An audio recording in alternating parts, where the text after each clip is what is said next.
Selamat pagi, kita bersama lagi dalam Ruang Bicara yang dibawakan kepada anda tentunya di Bernama TV, dan sudah pastilah hari ini juga kita memilih satu lagi topik yang saya kira cukup relevan dan penting sebenarnya untuk kita sembang-sembang bersama dengan seorang tetamu yang cukup istimewa yang sudah pun berada di studio Ruang Bicara ini bersama dengan saya. Walau topik yang menjadi pilihan kami di Ruang Bicara hari ini ialah MOTEK, tangani isu penipuan agensi pelancongan, dan kita ada tetamu yang sudah pun bersiap sedia bersama dengan saya untuk berkongsi pandangan dan juga pendapat berkaitan dengan topik yang kita pilih hari ini. Jadi kita ingin mengucapkan selamat datang dan jutaan terima kasih kepada yang berbahagia Encik Roslan Muhammad yang merupakan setiausaha bahagian di bahagian pelesenan dan penguatkuasaan pelancongan MOTEK ataupun Kementerian Pelancongan Seni dan Budaya. Jadi Encik Roslan, apa khabar? Alhamdulillah, baik. Pertama kali tuan ya? Bernama ni saya datang untuk radio memang banyak kali lah. Cuma saya rasa TV ni pertama kali lah. Okey, jadi lebih kurang sama jugalah dengan apa yang di radio. Cuma kali ini wajah Tuan Roslan dapat dilihat dengan jelas oleh penonton kita. Dan seperti biasa jugalah, macam saya katakan, ini merupakan satu topik yang cukup bagi saya menarik dan penting sebenarnya. Dan kalau anda yang sedang bersama kami di Ruang Bicara ini ingin berkongsi pandangan dan juga pendapat berkaitan dengan topik ini ataupun bertanya apa saja, gunakanlah dua talian seperti biasa yang kami sediakan kepada anda di 0326979767 dan juga 0326979768. Baiklah, buat permulaan ini barangkali penting jugalah kalau kita imbas kembali tentang apa yang berlaku 2 tahun kita mengalami pandemik COVID-19. Dan kita tahu banyak juga syarikat-syarikat ataupun agensi-agensi pelancongan yang terpaksa gulung tikar dan sebagainya. Dan kita juga ingin tahulah apa yang dilakukan oleh MOTEK sendiri dalam usaha untuk membantu syarikat-syarikat pelancongan yang mungkin terjejas dengan begitu teruk sekali disebabkan oleh pandemik COVID-19 ini. Tuan. Okey, terlebih dahulu saya ucap terima kasihlah pada Bernama kerana sudi menjemput MOTEK lah, dan tentunya kami berbesar hatilah untuk berkongsi pandangan dan juga situasi semasa lah apa yang telah kita lakukan. Betul. Macam yang Cik Syarkawi juga cakap tadi, kita telah menempuhi satu tempoh yang agak sukar lah. Betul. Bukan setakat kepada industri tetapi juga kepada rakyat semua. Kita selama 2 tahun tu memang tentunya ada mereka yang kata tidak dapat melepasi apa yang telah berlaku lah. Contohnya macam kalau di MOTEK ni sendiri, kita asalnya contohnya macam agensi pelancongan, asalnya kita ada dalam lebih kurang sebelum COVID tu kita ada 7,130 syarikat. Tapi selepas 2 tahun sebanyak lebih kurang dalam 146 syarikat telah menyerahkan balik lesen mereka lah. Mungkin mereka tak berupaya lah melepasi cabaran COVID-19 tu 2 tahun tu. Dan sekarang kita ada lebih kurang dalam 4,185 agensi pelancongan. Tapi sebelum saya pergi huraikan lebih lanjut, saya nak maklumkan jugalah kepada hadirin dan mereka yang mendengar ni, bila kita bercakap pasal MOTEK ni, kita ada ada beberapa kategori agensi pelancongan yang kita kawal selia lah. Antaranya adalah tentunya agensi pelancongan. Tuan-tuan selalu dengar tu. Kita juga menyelia spa dan juga pusat urut kaki. Bukan kita tak keluarkan lesen. Lesen masih dikeluarkan oleh PBT, pihak berkuasa tempatan. Tapi kami mengeluarkan penggradan. Hotel pun juga dikawal selia oleh kita, walaupun orang kata lesen dikeluarkan oleh PBT masing-masing, tapi untuk grading tu penarafan mereka tu dibuat oleh MOTEK lah. Kalau tuan-tuan tengok dekat hotel tu, pergi kat hotel kan ada 5 star, 4 star, 3 star, 2 star. Itu grading yang dibuat oleh MOTEK.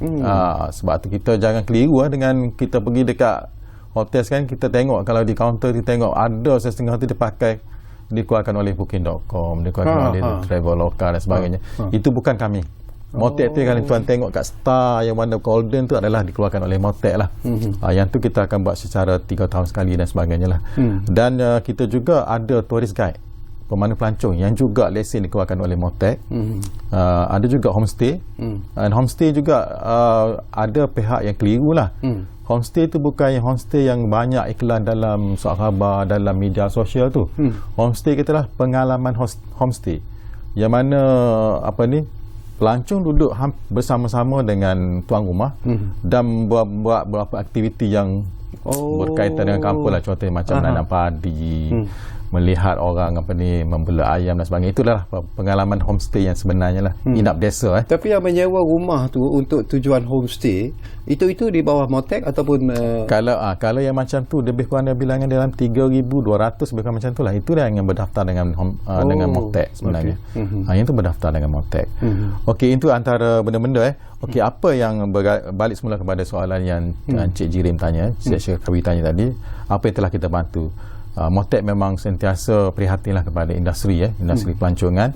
Kita pada tahun lepas saja kita telah belanjakan lebih kurang dalam 19.9 juta bantuan kepada mereka yang terkesan ni lah. Kita beri kepada agensi pelancongan 3,000 seorang, 3,000. Pusat urut kaki spa dan pusat urut kaki sebanyak 3,000. Manakala untuk pemandu pelancong sebanyak 500. MM2H, syarikat MM2H pun kita bagi bantuan sebanyak 3,000 juga. Manakala untuk itulah antara tu, dan pada tahun ini kita lanjutkan lagi bantuan itu sebanyak 53.9 juta, semakin meningkat lah.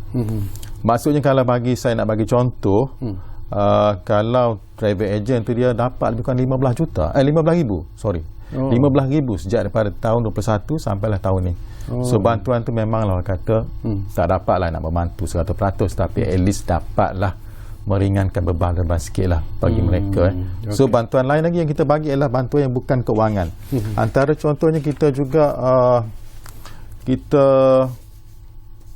mengecualikan bayaran fee pembaruan lesen, memberi diskaun pembayaran compound. Jika ada syarikat yang kena compound, mereka kita akan bagi diskaun mereka sebanyak 40%. Pelanjutan tempoh bayaran compound, ada tempoh-tempoh tertentulah kita bagi, macam juga compound kenderaan dan sebagainya, ada tempoh yang kita kena settle. So kita lanjutkan lagi tempoh dia. Pengecualian compound kalau mereka gagal membarui lesen, maksudnya walaupun mereka ada compound tapi kita bagi can juga mereka barui lesen lah. Kelonggaran dari segi keluasan premis, maksudnya dulu dia kena syarat dia mungkin kena certain space baru boleh buka premis, tapi kita sebab COVID kita kata kita kurangkan sampai 100 kaki persegi lah, dah boleh buka dia punya premis.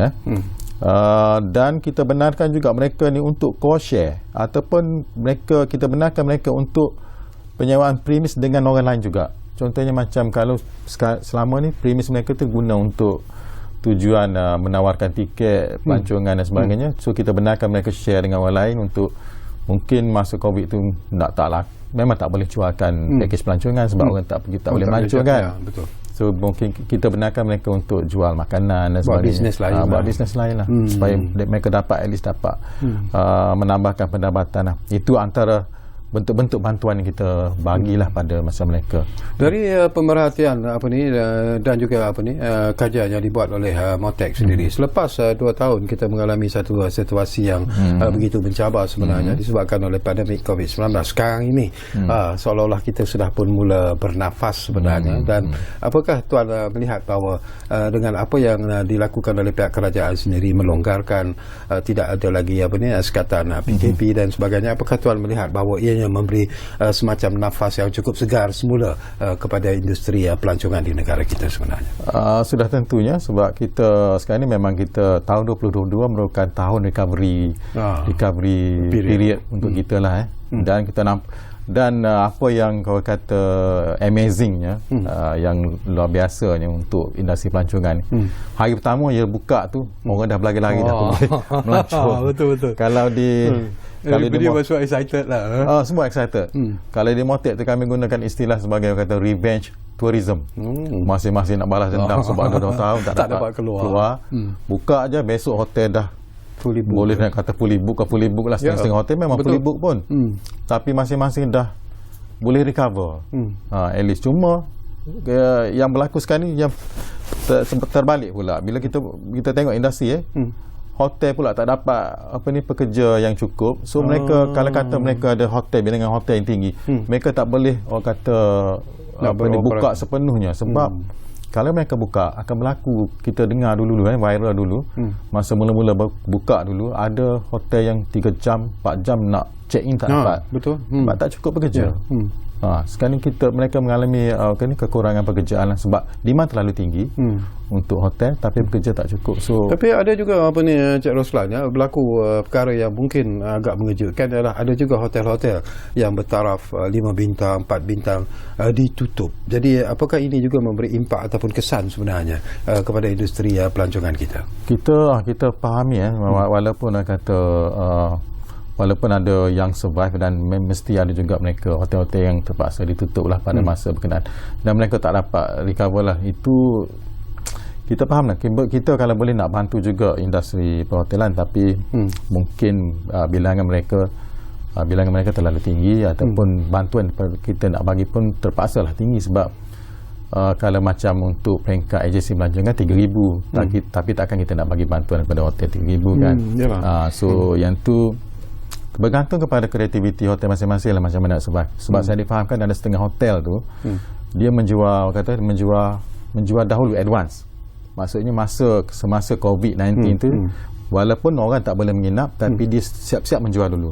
Boleh digunakan selepas COVID-19 tu okey, dia boleh bukakan kemudian. So pada masa COVID-19 tu mereka boleh mengutip sedikit duit tunai lah untuk survive, untuk bayar at least gaji ke ataupun bayar dari segi utility dan sebagainya lah. So bergantung kepada kreativiti masing-masing lah. Ada hotel yang boleh survive, ada hotel juga yang tak boleh survive lah. Kita akui yang tu. Ya. Baik, kita sentuh tentang persoalan bila kita bercakap tentang Motek menangani isu penipuan ejen pelancongan. Ini pun satu isu yang cukup penting sebenarnya. Selalu jugalah kita terbaca di media-media dan juga di media sosial pun kita tahu ada berita-berita ini dikeluarkan. How serious is actually Cik Roslan bila kita bercakap tentang ejen pelancongan ini mengamalkan penipuan untuk bisnes mereka? Itulah kita kan daripada masa ke semasa memang kita sentiasa menerima aduan-aduan lah daripada publik lah. Sama ada mereka direct kepada kami sama melalui SISPA lah. SISPA ni satu sistem aduan yang kita terima, ataupun mereka menghantar email, ataupun mereka kadang-kadang menghantar dari WhatsApp juga lah.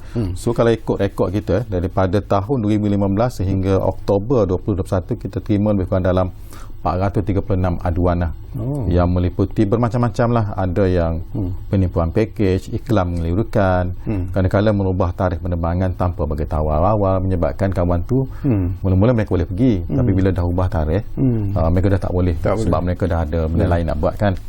So tawaran package yang meragukan, kadang-kadang harga dia terlalu rendah, ada yang terlalu tinggi, yang tak itulah. Itu macam-macam kita terima aduan, dan aduan tu memang kita siasat lah, terutama sekali yang berkaitan dengan umrah dan sebagainya. Dan kita siasat according pada akta industri pelancongan yang kita kawal selia lah. Yang tu benda tu berlaku, memang berlaku lah. Saya difahamkan juga bahawa mana syarikat terutamanya sekarang ini kita tahulah bahawa ramai masyarakat di luar sana itu yang menggunakan internet sebagai satu kemudahan untuk menempah hotel apabila ingin melancur, tak kira sama ada di dalam ataupun di luar negara, Tuan Roslan ya. Tetapi persoalan yang selalu diajukan ialah kita tahu syarikat-syarikat yang popular, agensi-agensi yang popular seperti Agoda, Trivago, Traveloka, Booking.com dan sebagainya. Mereka sebenarnya perlu faham bahawa mereka harus mendaftar apa yang disebut sebagai di bawah lesen Tour Operating Business and Travel Agency Business ataupun TOPTEP. Jadi apa tindakan kementerian sebenarnya untuk mengawal selia operasi syarikat-syarikat pelancongan luar di dalam negara kita ini sebenarnya? Of course lah kan, kita tahulah sekarang benda dah berubah, zaman dah berubah, semua orang boleh katakan dalam handphone, dalam poket je boleh pergi ke mana-mana saja dalam dunia. Dan sebenarnya dia blessing in disguise lah sebenarnya. Online travel agency ni ataupun kita bahasa dalam Motek kita panggil OTA ni, kita tak boleh lari pada mereka. Mereka sebenarnya membantu juga mempromosikan industri pelancongan. Mereka juga secara tak langsung meningkatkan coverage industri pelancongan tu sendiri. So dulu tak wujud benda ni, sekarang ni wujud. Cuma walau bagaimanapun mereka ni walaupun mereka beroperasi dalam talian, ada yang 100% dalam talian, mereka masih lagi tertakluk di bawah Akta Industri Pelancongan 1992 lah. Yang mana mereka perlu berdaftar dan berlesen dengan kami lah. Apa yang kami buat, memandangkan sebahagian besar ni macam yang Cik Syarkawi sebut tadi kan, Agoda, Booking.com dan sebagainya, mereka ni adalah entiti yang berkepengkalan di luar negara. Luar negara. Dan dia punya pegangan asing. Dia tak wujud secara fizikal. Walau bagaimanapun kami terus juga membuat kata advokasi lah. Kami sentiasa membuat libat urus dengan mereka, dan alhamdulillah setengah daripada mereka, saya percaya syarikat yang besar-besar ni adalah syarikat yang mengamalkan good governance. Good governance maksudnya mereka nak sedaya upaya nak patuh kepada undang-undang dan juga peraturan di tempat yang mereka pergilah di Malaysia contohnya. Ada yang telah berdaftar kita, contohnya macam Klook Travel, Teknologi Sdn Bhd, Traveloka, Expedia, Hotel.com, Bags Travel Malaysia, Asia.com dan sebagainya. Manakala yang sangat popular tu yang Cik Syarkawi pada sebut tu, dia telah datang, kami telah kontak mereka. Mereka telah datang beberapa kali daripada pejabat, dan mereka akan dalam masa terdekat mereka akan berdaftar berlesen dengan Motek jugalah. Dan satu yang popular juga satu lagi pun kami telah kontak 2-3 hari lepas pun dia datang dekat office, telah bertanyakan macam mana nak berlesen dengan kami lah. Alhamdulillah kami pun sangat sukalah Motek. Kita pun sangat sukalah bila mereka berdaftar dengan kita, sebab kalau mereka tak berdaftar, kalau berlakunya contohnya macam aduan-aduan penipuan dan sebagainya, kita tak boleh nak buat apa. Paling tidak pun kami hantar itu, tak boleh ambil tindakan. Tapi bila mereka berlesen kita boleh ambil tindakan lah. Itu kita harap kita akan sentiasa buat kata libat urus dengan mereka supaya mereka datang kepada kita dan berdaftar dengan kita lah. Saya difahamkan juga bahawa Motek sebenarnya telah pun menyediakan senarai amaran entiti yang melanggar Akta Industri Pelancongan 1992 di laman seseorang Motek sendiri.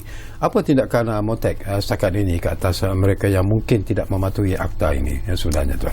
Okey, Cik Syarkawi untuk pengetahuan semualah yang mendengar ni.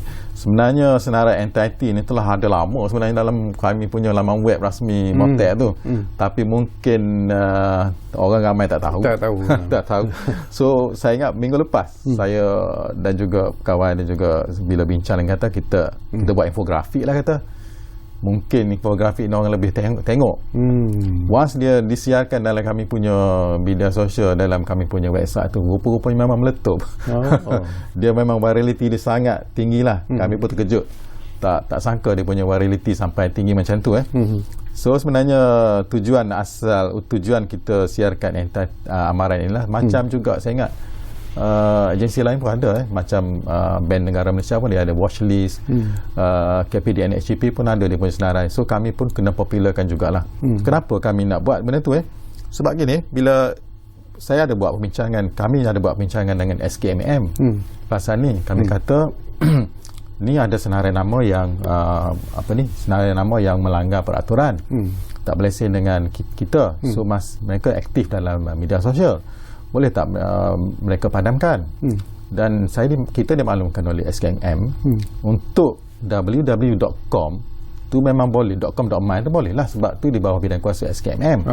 Sedangkan media sosial ni dia dah tak gunakan .com ni, mereka pergi kepada Facebook, mereka pergi pada Insta. Betul. Bila pergi pada Facebook dengan Insta, dia bukan bidang kuasa SKMM. Itu dia entiti yang berbeza, kena pergi kepada syarikat lain. Facebook lah contohnya kan, facebook.com. So bila kita tanya pada facebook.com kata mereka boleh turunkan, take down tu dia punya address sebagainya, asalkan ada arahan daripada dah terbukti salah di mahkamah. So kami berfikir kalau nak tunggu mahkamah mungkin setahun, 2 tahun, 3 tahun akan selesai kes. Susah sikit kan. So in between setahun 2 tahun tu apa berlaku? So bagi kami kata, kami fikir eloklah kita letakkan dalam senarai entiti supaya public lebih alert bahawasanya syarikat ni public kena lebih berwaspada. Dan tentunya mereka tak berlesen pun dengan kita pun. Memang kami confirm apa yang kami paparkan, macam baru ni sebanyak 23 nama syarikat tu memang tak berlesen dengan kita pun. Dan bila kita siarkan macam tu, orang akan lebih alert. Yang tu yang kita rasa satu benda yang bagus lah. Dan saya pun sejak daripada tu memang banyak terima WhatsApp daripada kawan-kawan dan juga peserta-peserta tentu yang nak confirmkan sama ada syarikat ni berlesen atau tidak. Yang ni yang kata benda ni boleh kata pencegahan pada itulah. Dan mungkin yang timbul juga semasa dalam tersiar dalam medsos tu, ada mereka cakap kelab bola pun kena juga ke? Dia sebenarnya gini prinsip dia gini, senang ya prinsip dia. You boleh, kita bukan melihat pada apa yang you buat DIY bukan satu kesalahan. Contohnya macam DIY pergi sendiri buat umrah dan sebagainya, bukan satu kesalahan. Tapi once you offer package pelancongan, itu adalah satu kesalahan. Maksudnya you iklankan. Contohnya macam kalau pergi dengan kami, bayarlah sebanyak 2,500.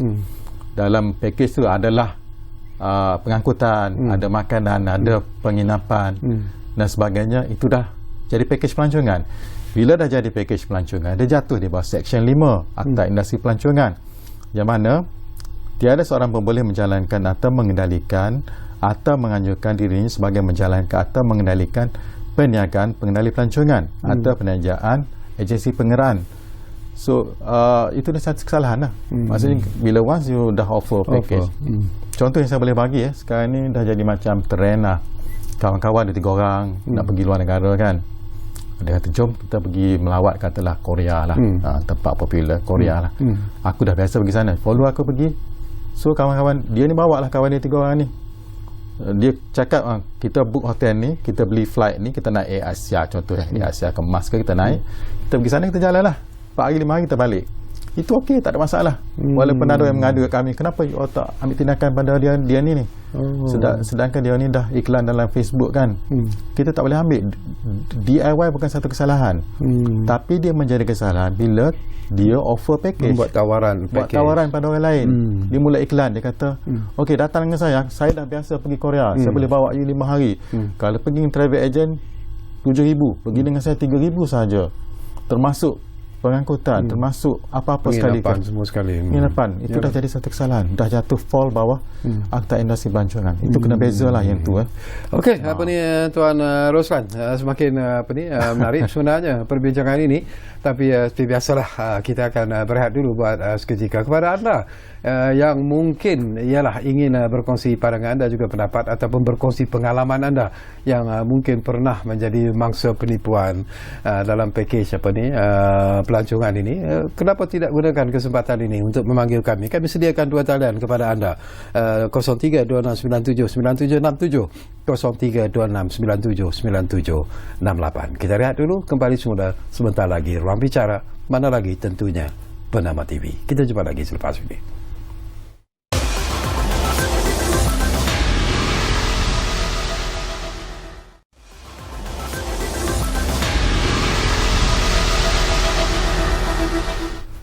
Baiklah, kita kembali semula ke Ruang Bicara ini. Masih lagi bercakap tentang isu yang cukup menarik dan penting sebenarnya, iaitu Motek tangani isu penipuan agensi pelancongan. Dan kita masih lagi bersama dengan tetamu di studio, itu Encik Roslan Muhammad, yang merupakan setiausaha bahagian pelesenan dan penguatkuasaan pelancongan di Motek ataupun Kementerian Pelancongan Seni dan Budaya. Baik, satu lagi isu yang juga saya ingin dapatkan reaksi dan juga komen daripada Tuan Roslan. Ini berkaitan dengan package umrah. Ini pun kebelakangan ini seolah-olah yang menjadi isu yang tidak terkawal dan sebagainya, dan bukan lagi rahsia bahawa ramai sebenarnya yang telah menjadi mangsa kepada package umrah ini. Mungkin Tuan boleh kongsikan bersama kita how serious is actually masalah ini sebenarnya, Tuan, dan apa yang dilakukan oleh Motek dalam usaha untuk mengawal situasi ini. Okey, terima kasih. Sebenarnya kita berseronok lah bila nak dapat peluang ini untuk berkongsilah sebenarnya apa fungsi Motek sendiri. Okeylah, memang umrah ni memang kata fungsi umrah tu memang dijalankan oleh Motek lah. Itu disebut dalam Akta Industri Pelancongan. So how serious how serious, memang kata satu benda yang agak serius jugalah, macam yang saya sebut tadi. Sebanyak berapa 436 aduan telah kita terima lah sepanjang daripada 2016 hingga 2021 lah. Maksudnya aduan tu memang banyak dan melibatkan angka yang besar. Dan apa yang sedihnya, kita tu melibatkan orang kita sendiri, masuk ibu bapa kita sendiri, mungkin kawan-kawan kita sendiri yang terlibat, dan jumlah dia besar. Dan industri umrah ni, kalau Cik Syarkawi nak tahu dan juga mungkin yang pendengar nak tahu, industri yang sangat besar. Kalau pada tahun 2019 dulu, dia punya sehingga 270,000 jemaah yang pergi ke mengerjakan umrah. 270,000. Kalau sekarang ni lebih kurang yang landed tiap hari daripada Arab Saudi adalah lebih kurang 800 hingga 1,000. Maksudnya bilangan ni masih lagi dalam lingkungan 200,000, walaupun kata dalam masih lagi fasa pemulihan. Dia industri umrah adalah satu industri yang besar lah. Di bilangan yang terlibat adalah tinggi, dan juga dia punya yang melibatkan, dia punya ekosistem dia pun besar. Dia melibatkan industri pengangkutan dan sebagainya. Sebab bila ekonomi itu industri umrah, tidak akan melibatkan ramailah pihak yang terlibat. So itu sebab tu memang kata dia punya benda ni, dan bagi membantu pihak Motek mengawal selia industri umrah, kita telah tubuhkan satu jawatankuasa lah. Antaranya ialah Majlis Kawal Selia Umrah ataupun MKSU, yang dipengusikan oleh kami punya menteri lah, YB Nancy Sukri, yang mana terdiri daripada setakat ni lah ahli-ahli MKSU terdiri daripada 17 ahli lah. Semua kebanyakan badan kerajaan dan juga NGO lah, antaranya Kementerian Luar Negeri, Kementerian Perdagangan Dalam Negeri dan Hal Ehwal Pengguna, Kementerian Pengangkutan, JAKIM, Johar, dan juga kita juga ada 3 persatuan utama lah. Satu umrah yang kata berkaitan dengan umrah ni, iaitu Bumitra, Papuh dan juga Mata itu sendiri. Mereka membantu dari segi kata nak menangani isu-isu yang berkaitan dengan penipuan-penipuan inilah. Benda tu real lah. Kita kena akui benda tu real, penipuan-penipuan ini memang wujud. Bagaimana nak mengesahkan bahawa ialah kadang-kadang memanglah ramai yang sebenarnya ingin pergi ke Tanah Suci Mekah untuk mengerjakan ibadat umrah itu sendiri. Tetapi bagaimana nak pastikan terutamanya mereka yang mungkin berhajat untuk mengerjakan umrah itu sendiri, memeriksa terlebih dahulu syarikat-syarikat pelancongan yang dilesenkan ataupun dibenarkan oleh Motek sendiri. Apa yang mereka perlu lakukan sebenarnya tu? Okey, yang tu sebenarnya mereka boleh cek senarai syarikat yang berlesen. Sebenarnya kalau di Motek ni kita mengeluarkan lesen kepada agensi pelancongan dan termasuk umrah lah. Dia ada 3 jenis kalau kita bercakap pasal lesen agensi pelancongan. Yang satu inbound, maksudnya pelancong datang ke Malaysia inbound. Outbound, pelancong rakyat kita yang keluar kepada keluar negeri, atau outbound. Ticketing, yang menjual tiket-tiket itu, dan juga satu lagi umrah. So ada 4 bidang lesen lah. So untuk mereka, kalau kita nak pergi umrah, mestilah dia kena ada, syarikat tu kena ada lesen bidang umrah lah. So nak check kat mana? Boleh check dalam kami punya website. Memang kami sentiasa update dia punya senarai itu. So far dia ada dalam 545 syarikat yang telah diberi lesen bidang umrah. So boleh check dekat situ. Kalau kita boleh katakanlah mungkin bukan nak kata 100% tak akan berlaku walaupun mereka berlesen, tapi kalau berlaku maksudnya kita boleh menangani dengan cara lebih teratur, dengan lebih dalam boleh mengikut Akta Industri Pelancongan lah. Kalau yang tak berlesen, kalau mereka tutup, mereka lari, kita boleh buat apa? Tak boleh buat apa. Sebab tu tadi pun saya baru je terima WhatsApp, kawan-kawan terus suruh minta tolong cek. So saya senang je, saya buka je handphone, buka je motek.gov.my tu, di ruangan saya makan tu, tekan je dalam tu, dia ada senarai list syarikat yang berlesen di bidang umrah. Cek lah kat situ. Kalau ada kat situ berlesen lah. Kalau tak ada tu, berhati-hatilah. Saya boleh cakap macam tu je lah.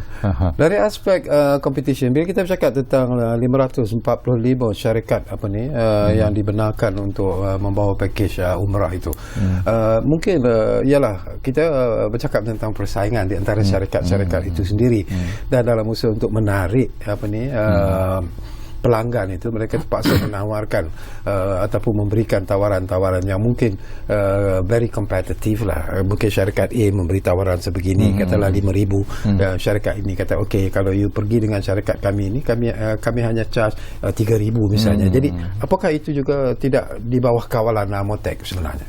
Okey, untuk tujuan ni kita MKSU tadi saya cerita tadi, Jawatankuasa Majlis Kawal Selia Umrah tu, kita telah keluarkan satu harga panduan lah. Okay. Masa kita nak capaikan apa harga kita nak buat tu, nak publish nak bagi tahu kepada public ni, kita panggil 3 persatuan ni, kita panggil mereka, kita tetapkan satu harga yang menjadi panduan lah.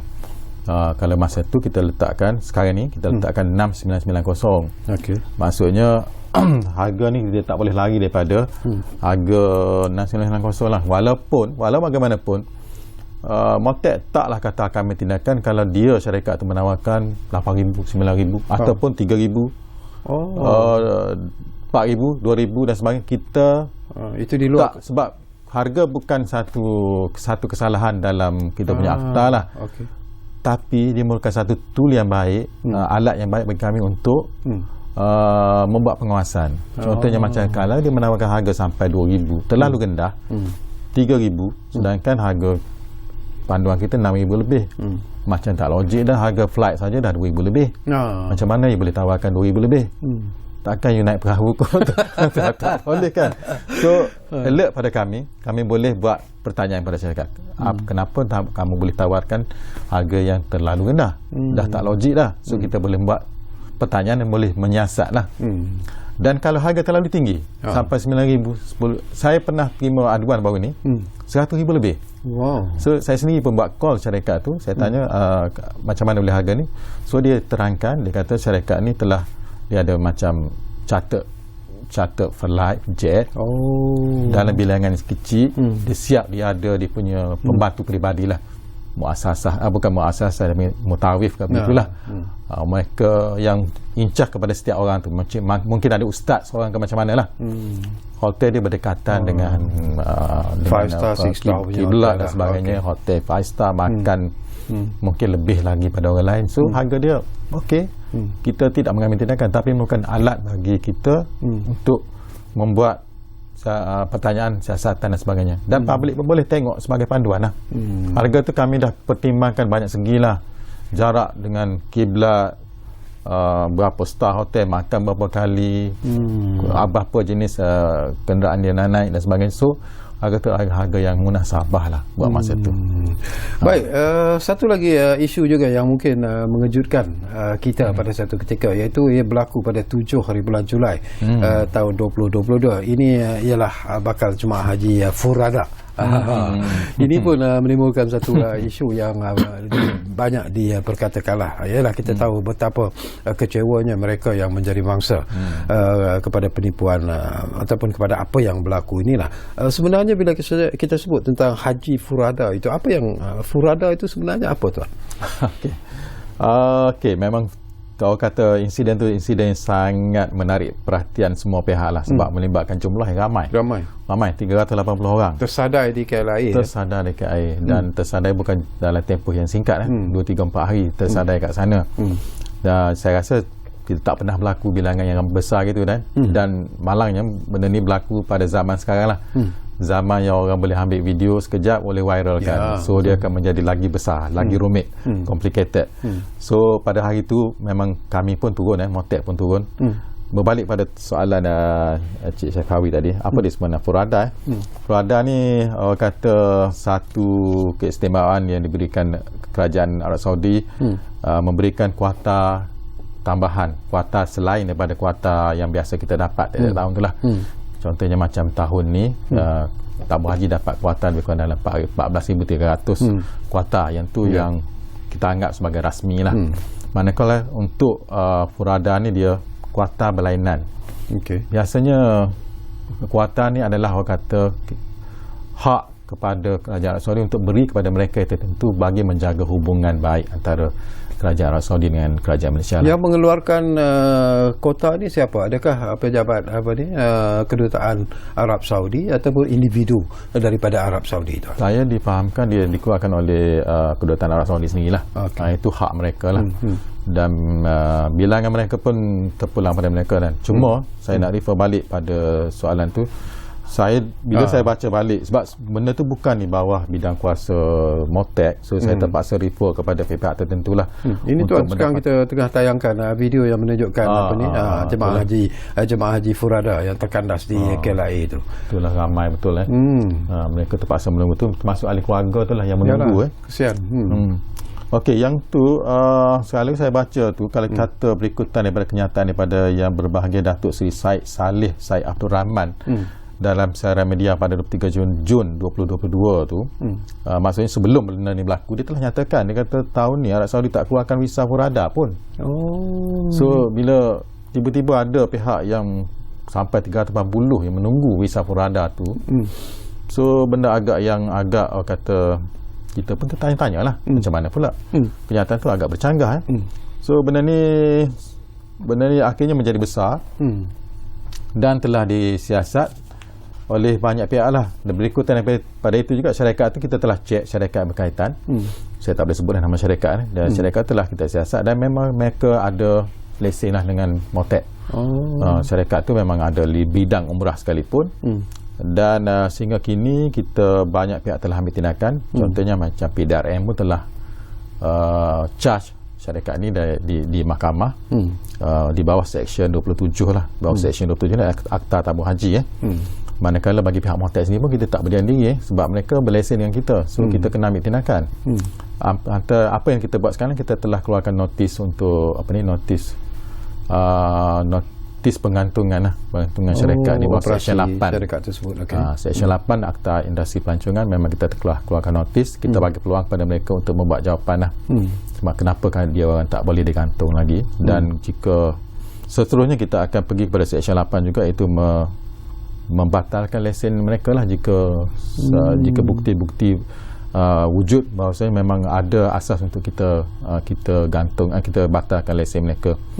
Dan berikutan daripada situ juga kita telah MOTAC juga telah secara inisiatif sendiri telah panggil beberapa agensi antara Johor dan juga Tabung Haji sendiri untuk bincang apa tindakan kita jika berlaku lagi. Saya percaya benda ni akan berlaku lagi. Betul. So kena ada satu tindakan yang kata yang bersepadu lah antara beberapa jabatan. Sekarang ni tuan, apa yang berlaku kepada mangsa-mangsa Haji Furada ni? Saya difahamkan bahawa mereka akan membuat ataupun telah membuat tuntutan pembayaran yang telah pun dibuat kepada syarikat berkenaan. Jadi sejauh mana situasinya sekarang ni tuan, daripada pandangan tuan sendiri? Saya tak pasti. Saya rasa belum ada lagi lah, kita tak dengar lagi syarikat tu bagi refund dan sebagainya. Belum ada lagi lah so far. Dan beberapa ahli lembaga mahram mereka pun telah dipanggil untuk buat rakaman percakapan. Dan saya dipahamkan juga Tabung Haji juga telah buat laporan polis lah berkaitan syarikat ni. Sebab tu syarikat ni telah di-charge di bawah Akta Tabung Haji. So beberapa pihak telah mengambil tindakan dan saya percaya ada setengah daripada mangsa ni juga telah membuat laporan kepada TTPM, tuntutan Tribunal Pengguna juga untuk dapatkan balik duit. Sebab tu bila kita bincang dengan beberapa agensi tu, dia ada 4 agensi yang boleh jika berlaku lagi lah. Ni mungkin pembaca pendengar ni boleh ambil benda ni jika berlaku lagi lah. First, mereka boleh pergi ke polis. Yang ni memang orang akan pergilah polis. Orang akan pergi cari dulu. Dia akan pergi polis akan siasat di bawah Seksyen 420 lah, kanun keseksaan kerana atas penipuan. Yang kedua, mereka boleh datang kepada kami boleh siasat mereka di bawah Seksyen 8 lah, sama ada untuk menggantung atau membatalkan lesen. Yang ketiga, mereka boleh pergi kepada Tribunal Tuntutan Pengguna Malaysia. Yang ni jika mereka nak balik duit mereka tu, mereka boleh pergi kepada TTPM lah. Tapi setakat ini tuan, dah berapa ramai yang datang ke MOTAC sendiri untuk mendapat bantuan yang diperlukan. Saya ingat kita sekarang ni kita terima lebih kurang laporan dalam 22 laporan lah. Mereka telah membuat lebih kurang 22 laporan kepada kami. Dan kami telah siasat, kami sendiri pun ada pasukan penyiasat. Kami telah panggil mereka untuk membuat rakaman percakapan lah. Yang kami sedang menyiasat di bawah Seksyen 8 itulah antara benda-benda yang kami buat. Dan kita harap benda ni tak akan berulang lagi lah. Kalau berulang pun kita dah ada satu mekanisme yang bersepadu lah antara jabatan. At least kita belajar daripada apa yang berlaku sebenarnya. Kita belajar lah. Betul. Okey, satu lagi perkara juga nak dapatkan pandangan tuan ialah tentang perkhidmatan badal haji. Apakah ianya di bawah kawalan Motek juga tuan? Okey. Alhamdulillah lah, sebenarnya saya antara sebabnya kami nak clearkan benda-benda ni lah. Sebab bila berlaku je benda-benda macam ni, orang biasanya pergi tanya Motek dulu. Motek tak buat apa ke? Sebenarnya memang badal haji ada je perkataan haji bukan bawah Motek lah. Dia di bawah jabatan di bawah Johar ataupun di bawah tabung haji itu sendiri. So dia dah ada akta tabung haji sendiri yang boleh menyiasat badal haji dan sebagainya. Kami cuma kalau kebetulan syarikat yang mereka adu tu berlesen dengan Motek, maka kami akan siasat. Itu je. Kami punya demarcation line dia. Kalau syarikat tu bawah berlesen kami akan bersiasat. Tapi kalau bukan berlesen, dia bukan bawah kami lah. So dalam kes badal haji ni pun dia banyak juga berlaku. Di mana kalau kita nak tuan Cik Syarkawi pun tahu badal haji ni adalah orang kata satu pihak lain, individu atau syarikat yang menjalankan haji itu sendiri bagi pihak orang lain tak dapat hadir. Ada kawan tu sakit ke, kawan tu mati ke, meninggal ke, so mereka mengambil upah atas tu. Sebab tu kadang-kadang kita tengok harga dia murah 500, 700, 1000, 1,500 kan.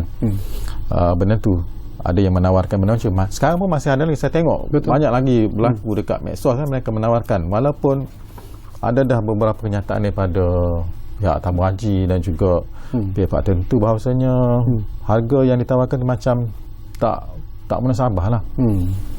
Tak munasabah nak menjalankan tu. Baru-baru ini pun kerajaan Arab Saudi tuan mereka pun mengeluarkan kenyataan berhubung dengan visa pelancong bagi mengerjakan umrah dan haji. Jadi apakah tuan melihat itu satu lagi langkah yang cukup positif dalam untuk mengawal unsur-unsur penipuan ini tuan? Itulah sebenarnya kerajaan Arab Saudi ni saya kagum jugalah. Mereka sentiasa mengeluarkan dasar-dasar yang agak karen lah. Bila berlakunya sesuatu, mereka akan secara dinamik, secara pantas mereka keluarkan beberapa perubahan dasar untuk mengawal sesuatu lah. Jika berlaku sesuatu, contohnya macam baru ni, kenapa mereka buat kenyataan itu adalah sebab ada sekelintir mereka yang pergi pakai visa pelancong pada masa musim haji mengejarkan haji. Masa dia pakai visa pelancong tapi mengejarkan haji. Macam mana mereka mengejarkan haji? Adalah cara-cara tertentu yang orang kat sana pandai lah. Mungkin ada cara tertentu menyebabkan kerajaan Arab Saudi mengeluarkan arahan berkenaan. Iaitu arahan ini hanya terpakai semasa musim haji saja. Maksudnya kalau di luar musim haji, visa pelancong ni boleh lagi guna untuk mengerjakan umrah. So benda akan kembali normal seperti sedia ada selepas daripada musim haji. Ia hanya terpakai pada musim haji sajalah. Dan visa pelancong yang benarkan kepada kita ni, rakyat Malaysia ni, ada satu keistimewaan daripada kerajaan Arab Saudi sendirilah. Sebab dia percaya rakyat Malaysia ni satu rakyat yang patuh pada undang-undang, jujur dan ikhlas. Mereka pergi mengerjakan haji, lepas kerja haji mereka balik. Betul. Negara lain mungkin tak macam tu lah kot. Okey tuan, kita hampir-hampir di penghujung sebenarnya, tapi seperti biasalah kita akan berehat sekali lagi, dan anda jangan ke mana-mana, kembali semula sebentar saja lagi bersama kami di Ruang Bicara ini, kerana walaupun masa semakin suntuk, tapi mungkin ada lagi persoalan-persoalan yang ingin saya kongsikan bersama dengan tetamu kita di studio, Encik Roslan Muhammad, iaitu sebahagian di bahagian pelesenan dan penguatkuasaan pelancongan Motek. Kita lihat buat kali terakhir.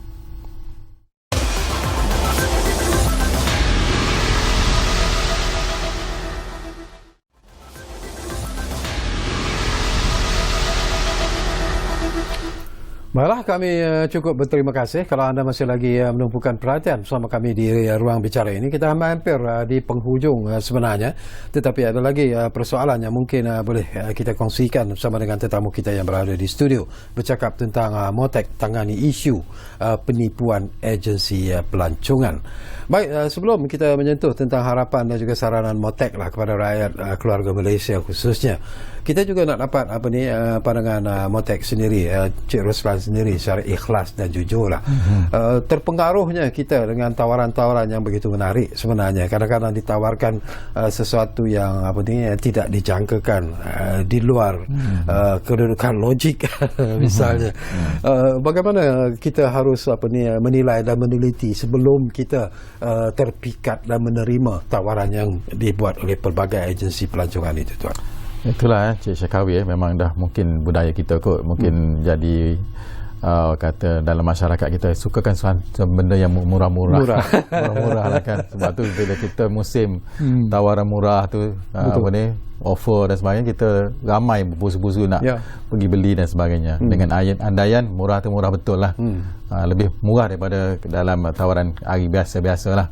Sama juga macam ni bila adanya tawaran-tawaran yang harga dengan harga yang murah daripada biasa kan. Kalau dia dengar kawan dia pergi umrah dengan 7,000, dia dapat harga 4,000, benda yang sangat seronok lah kan. Cuma kita kena berhati-hatilah. Macam saya cerita tadi, first memang pastikan syarikat itu adalah syarikat berlesen lah. Syarikat berlesen dengan kita. Yang nak check dengan berlesen tu tentunya boleh pergi saja kepada kita punya website, pakai handphone dan pun dah boleh check dah. Check lah kat situ. Memang kita sentiasa update dia punya tu. Dan yang kedua, mungkin boleh tengok juga dari segi harga tu lah. Kami dah keluarkan satu harga panduan. Boleh je lah tengok harga tu tidak terlalu tinggi dan tidak terlalu rendah. Kalau terlalu tinggi, kita boleh buat carian lebih lagi. Mungkin nama dia tak ada pun, mungkin boleh buat pertanyaan terus kepada MOTEK. MOTEK pun ada di peringkat negeri pun, kita ada cawangan dia. Mungkin boleh call, kalau tak dapat boleh pergi sebenarnya sendiri. Sama ada syarikat ni syarikat berlesen ataupun harga yang munasabah lah. Yang tu kita dah keluarkan duit. Saya percaya saya setengah daripada kita dah kumpul duit berbelah-belah tahun. Orang kampung nak kumpul duit berbelah-belah tahun dah kumpul, boleh cukup je duit, tak dapat pergi. So daripada kita kecewa macam tu, spend lah masa sikit. Kalau kita tak boleh, bagi tahu anak-anak kita supaya buat sikit kajian lah, buat study sikit berkaitan dengan syarikat kita nak pergi ni. Sebab kalau kita tengok dalam media sosial ni, memang macam-macam cara dia tawarkan lah, dengan kata extra servis dia dan sebagainya kan, yang menarik perhatian orang. Tapi kalau carilah macam saya cerita tadi, balik semula kepada semaklah dia punya nama di kita punya website tu lah.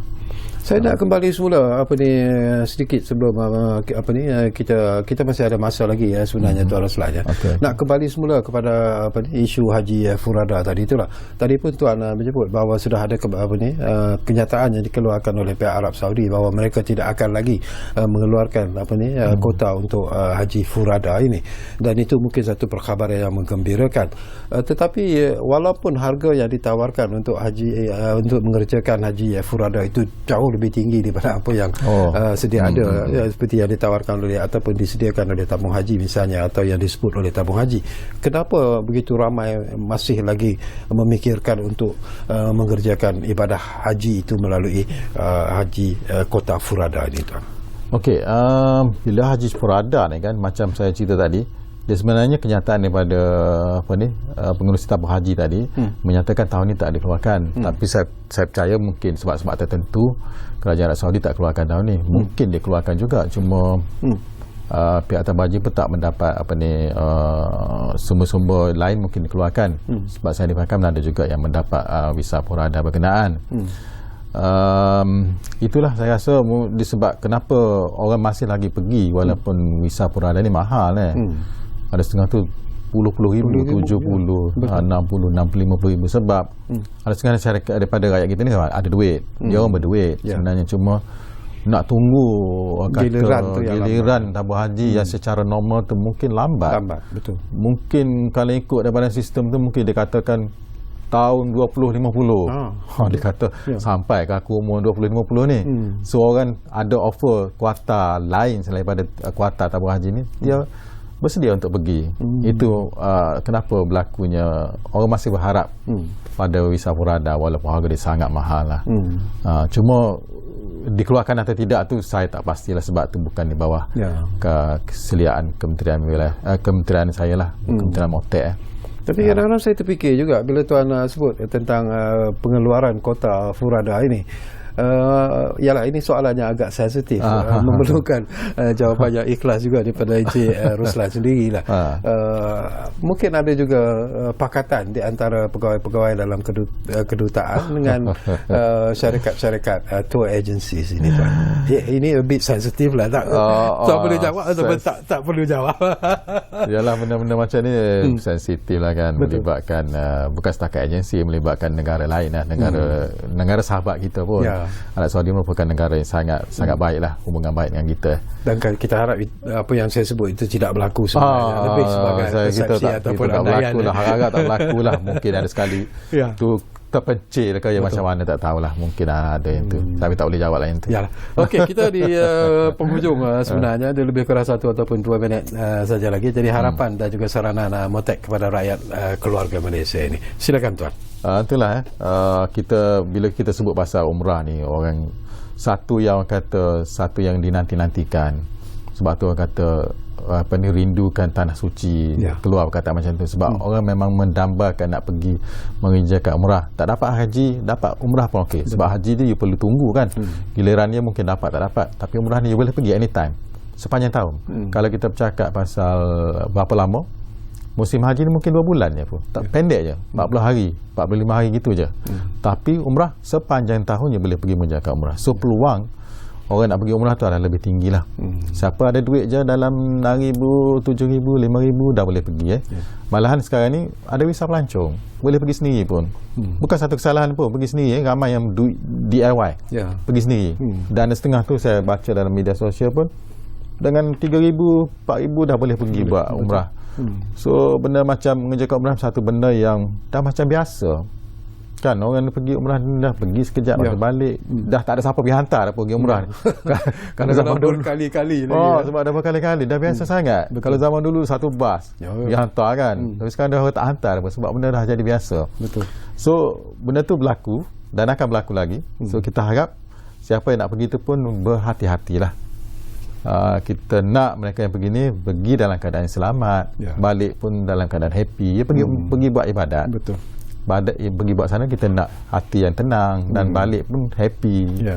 Kita semua orang Islam pun mesti berharapkan balik balik tu lebih baik lah daripada sebelum pergi kan. So kena berhati-hati dengan cara yang saya dah ulang tadi, banyak kali saya sebut. Semak dulu. Kalau timbul keraguan, always refer to Motek. Always refer to Motek. Mungkin tak boleh nak akses, tak pandai nak akses website kita, boleh contact kita. Nombor kita ada, nombor contact person dekat Motek tu pun ada. Boleh check, pergi website kita ada nombor tu, boleh call saja. Mungkin pegawai kita boleh bantulah. Dan kita pun harap sepantas-pantasnya Tuan. Dah habis kita berharap itu macam itulah. Saya berharap Motek sentiasa akan mencari jalan supaya ekosistem untuk pekerjaan umrah ni adalah ekosistem yang selamat dan juga menjadi sesuatu yang indah lah bagi semua kita seperti yang tuntut dalam agama kita lah. Itu saja. Terima kasih banyak-banyak kepada Encik Ruslan Mohamad kerana sudi bersama kami di Ruang Bicara ini. Jadi banyak persoalan yang telah berjaya dirungkaikan dan kita harap dia juga mendapat perhatian daripada anda semua. Jadi terima kasih kepada anda yang menumpukan perhatian bersama kami di Ruang Bicara ini. Dan seperti yang selalu kami janjikan kepada anda dan selalu kami tepati sebenarnya, Ruang Bicara akan terus berbicara bersama anda dari masa ke semasa. Kita jumpa lagi. Assalamualaikum.